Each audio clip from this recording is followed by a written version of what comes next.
Muling pinawi ng Department of Agriculture ang mga pangamba ng pagtaas ng presyo ng baboy sa bear months dahil sa African swine fever.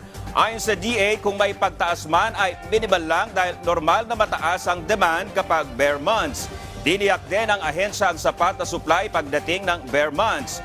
Samantala, isinantabi ng DA ang panawagan ng ilang hog raisers na magdeklara na ng State of National Emergency dahil sa ASF. Binigyang diin ng ahensya na ilang lugar lang sa bansa ang apektado ng ASF at kasado na ang pagbabakuna para mapigilan ang pagkalat nito.